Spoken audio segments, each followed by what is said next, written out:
Hello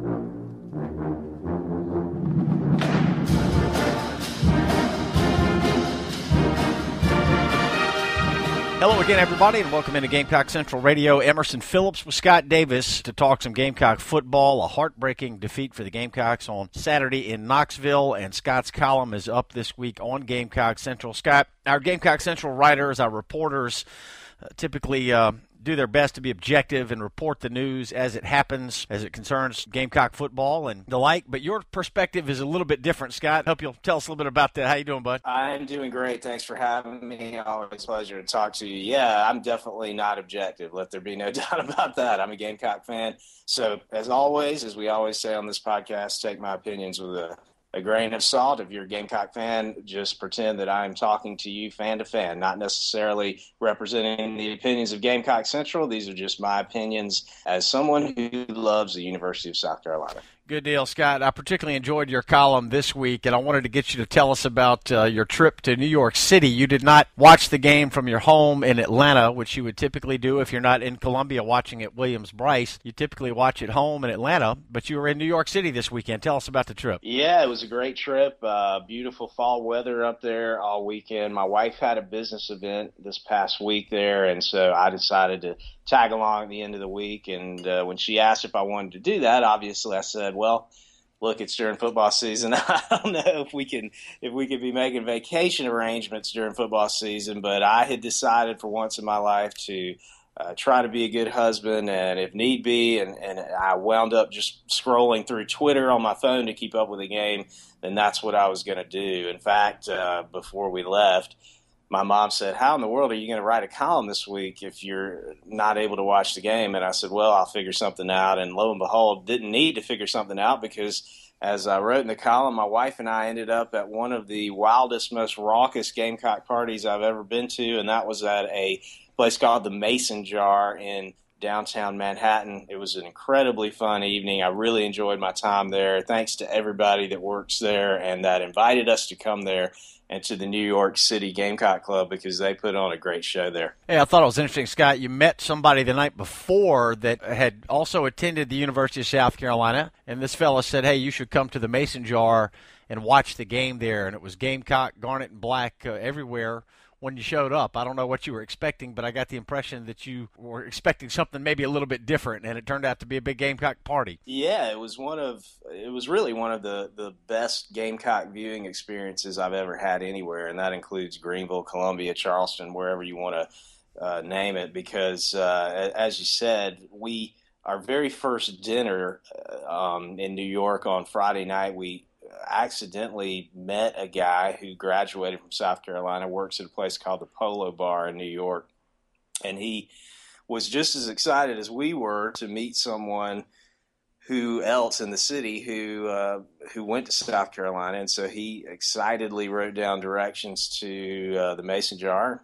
and therefore there we were on Saturday watching South Carolina and Tennessee. And yes, I've been to a few of these Gamecock Club viewing party type environments at different places, and usually there's a handful of tables with some tame alumni hanging out, watching one or two flat screens somewhere in the bar and cheering when good things happen. This was not what that was at all. The staff was decked out in Gamecock colors. They were wearing Beat Tennessee stickers everywhere you looked. There was Gamecock memorabilia in the place. There was a huge Gamecock flag hanging from the ceiling, as well as one outside in front of the establishment.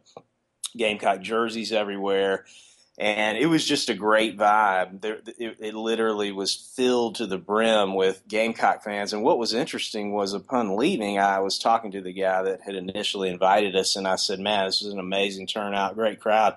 And he said, wow, believe it or not, I was thinking it wasn't that good of a crowd. The crowds haven't been as good since we've been losing as they usually are. And I said, man, that can't possibly be true, because it took me about 45 minutes to kind of wrestle my way through the mass of humanity to go to the bathroom at one point.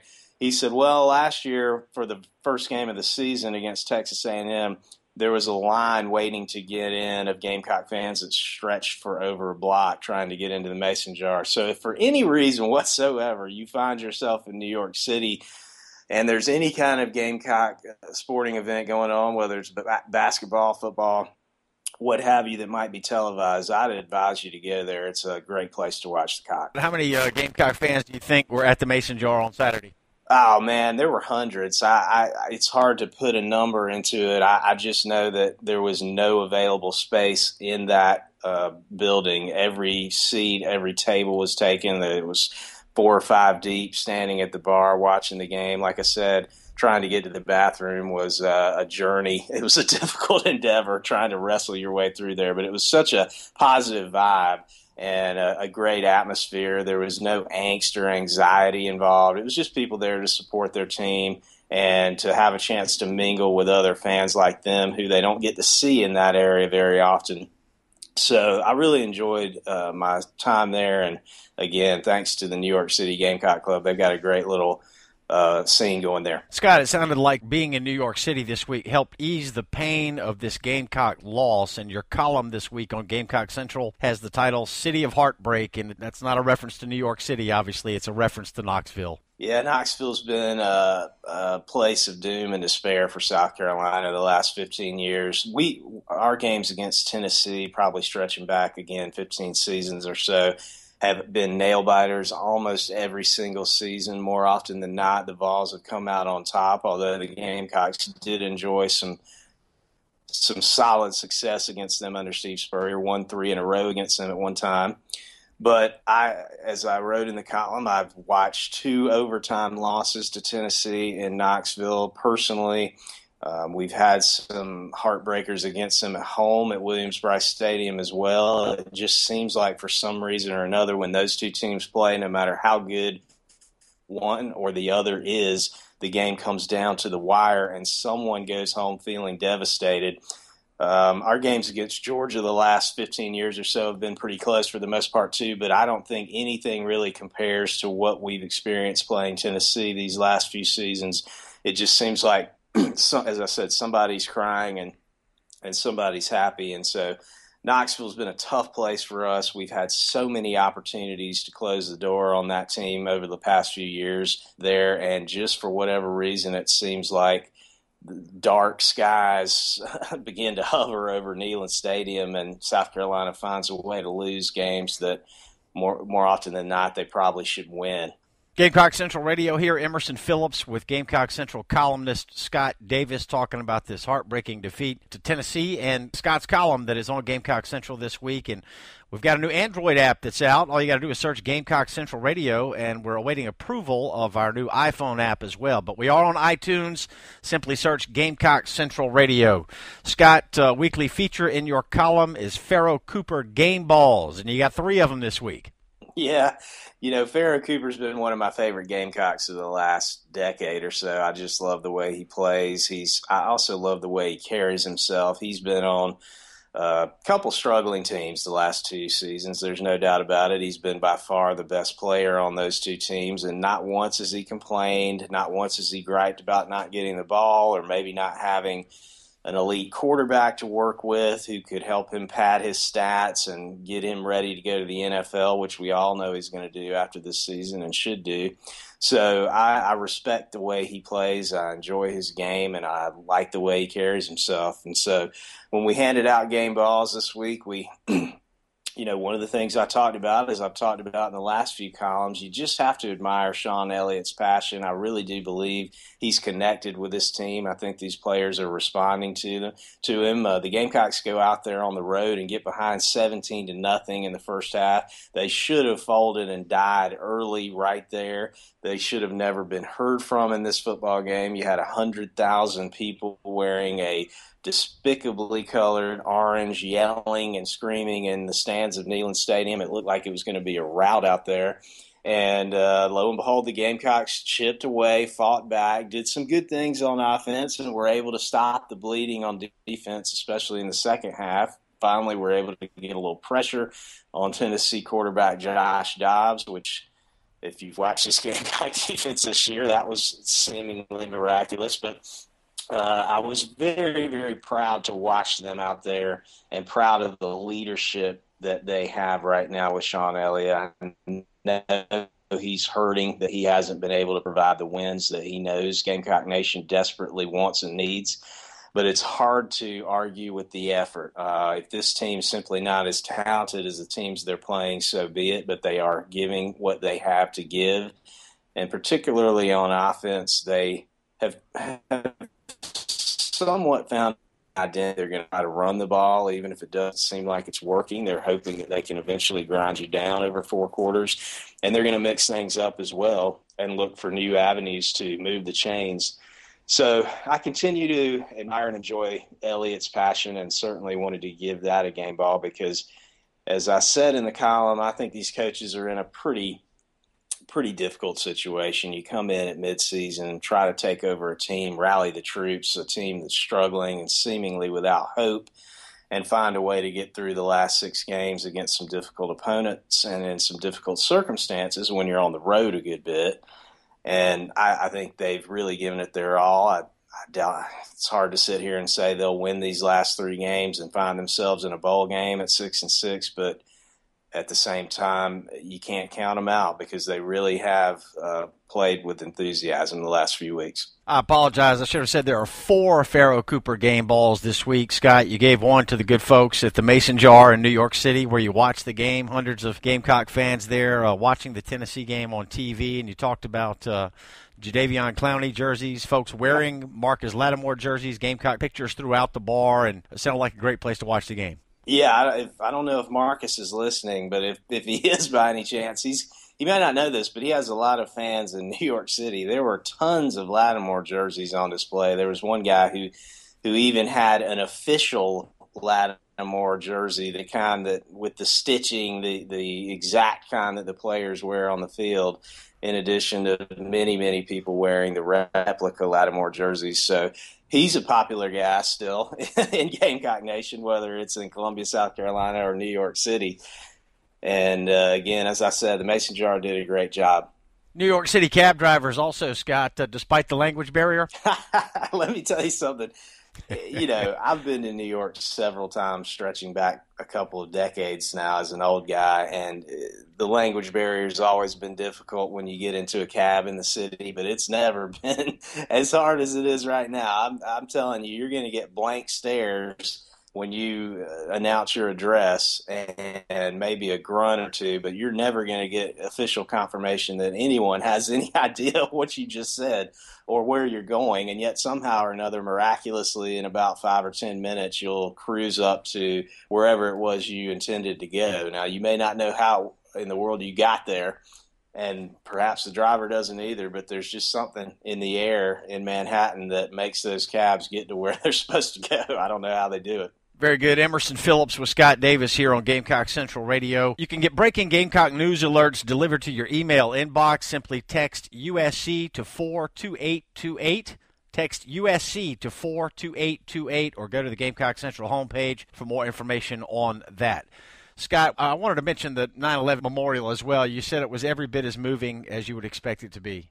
Yeah, if you haven't been there, I encourage you to do it.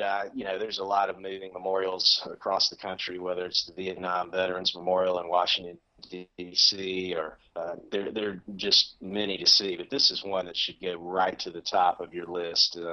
If you care about this country, if you remember that day vividly as I do, and anyone my age does, and really anyone even 10, 15 years younger than me does, for people of my generation, I always remember my father talking about everyone of his generation remembered exactly where they were and what they were doing when John F. Kennedy was assassinated. And for those of us who are my age, that day, 9/11, represents the exact same kind of moment. And for our grandparents, it was when Pearl Harbor was attacked. But I think that, sometimes it's easy to forget about it. It's been 14 years now, and going there and seeing the footprint of where the World Trade Center had been and just, how huge and colossal that structure was, and realizing that it came crumbling down. It's just, it really puts into perspective what that day meant for us in this country. And then, of course, seeing the names just brings it all home, because you realize these were not just faceless individuals in a building. They were someone's mom, someone's dad, someone's brother, someone's cousin, someone's best friend. And so it's an incredibly moving place. It's a solemn place for sure. The way they've set up those two footprints of the towers, they've got fountains running into the middle of them that just sort of endlessly stream down into the middle. And it is the kind of place that causes you to reflect and remember, certainly, of course, the sacrifice those in the fire department and police departments of New York made that day, and many regular people made that day trying to help their fellow citizens. So if you get a chance to go there, if you're in the New York area for some reason or in the neighborhood of Lower Manhattan, it's absolutely worth a visit. Talking with Scott Davis here on Gamecock Central Radio. Scott gives us a fan's perspective each week, and he was in New York City this past weekend watching South Carolina play Tennessee. Watched the game on TV there in New York. So, Scott, in addition to the Pharaoh Cooper game balls that you hand out each week, you also have Roger Goodell deflated balls, and we have 3 this week. Yeah, I always gave out game balls going back to when I first started writing this column 11 years ago. It's certainly not a novel concept. There's columnists everywhere who give out game balls. I think there are even some Gamecock Central writers who do the same thing. But last year when things started going bad, I started to mix in what I called at the time anti-game balls, because it seemed like each week the Gamecocks were either the players or coaches or fans or someone was doing something that needed to be called out in a not so positive way. And this year, after the endless Roger Goodell, Tom Brady deflated ball saga, in honor of that wonderful sports episode, I decided to name those the Roger Goodell deflated balls. And one of them that I handed out this week was a decision that I'm not sure, and I have not read yet whether this has been specifically addressed, but I have to wonder if something went wrong. I can't possibly believe this was the play call, but South Carolina faced a 4th and 4 around the 43-yard line of Tennessee, somewhere thereabouts. It was near the 40-yard line. And if you've been reading anything about football in the last 10 years or so, it's that statisticians and analysts and others have said coaches do not go for it on 4th down nearly enough. And the reason they believe they don't is because they're afraid that if they fail, they'll be blown up by the media and fans, whereas the safe thing to do is punt. But the reality is, if you go for it on 4th down often, most of the time you will make it. And the additional downs gives you a better chance to win and to score. So Sean Elliott decides to go for it there on 4th and 4. I loved that decision. The Gamecocks were struggling right then. They needed a spark. Something needed to happen. And as I said in the column, if they punt the ball there and it rolls into the end zone, which is a highly likely outcome, then the football would be at the 20, and they would have only netted 20 yards anyway, which doesn't do much of anything. So love the idea to go for it. Unfortunately, with 4th and 4 there, the Gamecocks ran the ball up the middle, just dove right into Tennessee's defensive line, and for a gain of none. I just can't. I can't possibly believe that was the play call. I don't know if there was miscommunication there. Again, I haven't heard Sean Elliott directly address that topic yet. He may have done, but I missed it if so. So I wasn't sure what happened on that one. Yeah, if ever there was a throw something at your TV moment for Gamecock fans, that was one of them for sure, in addition to the fumble in the last minute of the ball game that cost the Gamecocks an opportunity for a potential game-tying field goal. Maybe even had time there at the end to take a couple of shots at the end zone. So, Scott, another Roger Goodell deflated ball this week goes to Kyler Murray. You know, we talked last week about the fact that the Gamecock defense has had a knack for making quarterbacks look great, and then those quarterbacks the rest of the season kind of go down the tubes. And sure enough, Kyler Murray, the Texas A&M quarterback, after carving up the Gamecocks 2 weeks ago, throws 3 picks in a 26-10 Texas A&M loss to Auburn. Yeah, I tell you what, Emerson, Kyler Murray made you and me look very, very wise this week, because we spent about 10 minutes on this topic last week, and we both said, hey, the guy looked good, but let's reserve judgment until we actually see him play a defense that doesn't have Carolina on its jerseys, because the Gamecocks have a strange ability to turn average quarterbacks into world beaters, and so far that appears to be exactly what happened. Murray went out there and he ran for well over 100 yards and threw for over 200 yards against South Carolina. He scored a touchdown through the air and on the ground himself. He looked like the second coming of Cam Newton at times.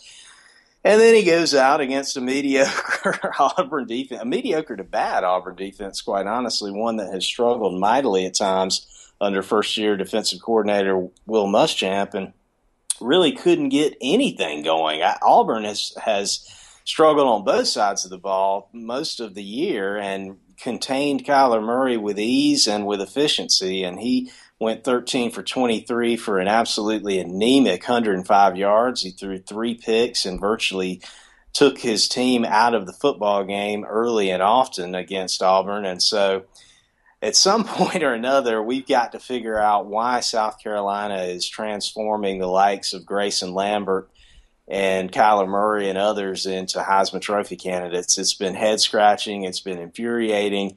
And I don't have the answers for it, and unfortunately it doesn't look like anyone does. Scott, the third deflated ball this week goes to the Hustlers in Central Park up there in New York City. No rickshaw rides, no half-baked park tours for you, huh? Let me tell you something. I get an opportunity to visit larger cities in America fairly often, and I always enjoy doing so. And I've adopted what I had thought was a foolproof way to avoid these shakedowns from drifters and hustlers that you're simply going to run into when you are in a large urban environment. And that is to stare into the horizon and never acknowledge that you're even being spoken to. Just pretend you're looking off into the distance, perhaps that you can't even hear. And it typically works. For some reason, that approach did not succeed in New York. So I finally resorted to just walking directly to them and saying, absolutely not, no. And that didn't even work. These guys are relentless. So if you find yourself with perhaps your wife or a friend or someone wanting to take a walk through Central Park, prepare for battle, because these guys are not going to stop until you essentially sprint away from them. So I don't know what you do about that, but man, those guys are annoying. Well, at least you issued the caveat for anybody who's headed to New York who might not have been there in some time. Scott, you left your article this week with a good, warm feeling, and it really made me feel good as a South Carolina alum myself. You know, it kind of gave me a warm feeling and it reminded me why I am proud to be a graduate of the University of South Carolina and a Gamecock fan as well. And I wanted to get you to talk about that a little bit. Your experience in New York kind of rekindled that feeling for you as well, it sounded like. It really did. And I've said this a couple times in the column. Sometimes I think that living in South Carolina and being caught up in the day-to-day of the team and obviously the rivalry with Clemson can sometimes cloud our thinking and make us forget about why we care about this university and this state and this team. And we start to focus on the negatives, and this guy's injured, and this guy failed out of school, and this guy didn't live up to his potential, and these coaches don't know what they're doing. And listen, none of us are immune from that kind of thinking, including me. I've certainly, had some columns this year where I pointed out some things that I thought were unsatisfactory in the Gamecock program. But when you get out of town and you know that no matter what, you're still going to be able to go out and enjoy yourself that night, and you're not going to run into a condescending, annoying Clemson fan or a Georgia fan who makes fun of you for never being able to win. All you have to do at that point is just focus on your own team. A good buddy of mine have talked about this for years on the phone. We get together every Monday morning usually and break down what happened during the game on a previous Saturday. And we've said before, wouldn't it be so nice if Clemson just didn't exist, if it was just us? That way then you could take the losses and they would sting, but the next day you wouldn't have to go to church and get rolled up by some dork who wants to make fun of you, or head into the office on Monday and get teased and made fun of by some coworker who's a loser. And it would be a relief almost to just focus on your own team and not have to fight this sort of double battle where you can't just win, but you got to make sure they lose too. And there's so much anxiety built around that. And when you're out of town, that just doesn't exist. It evaporates. I don't think anybody in that bar wants to see Clemson win the national championship, and I certainly don't either.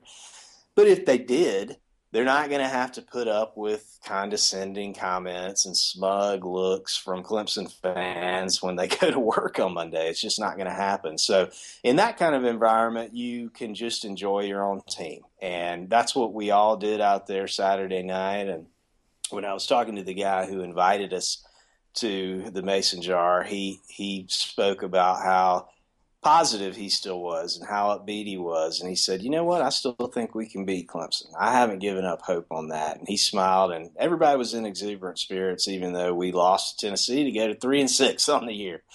And it did make me think, you know what, this is a resilient fan base. It really is. We've seen it all with this team, with this university, and with this state. And for whatever reason, we just keep getting back up off the ground. We keep supporting this team. We keep loving these guys.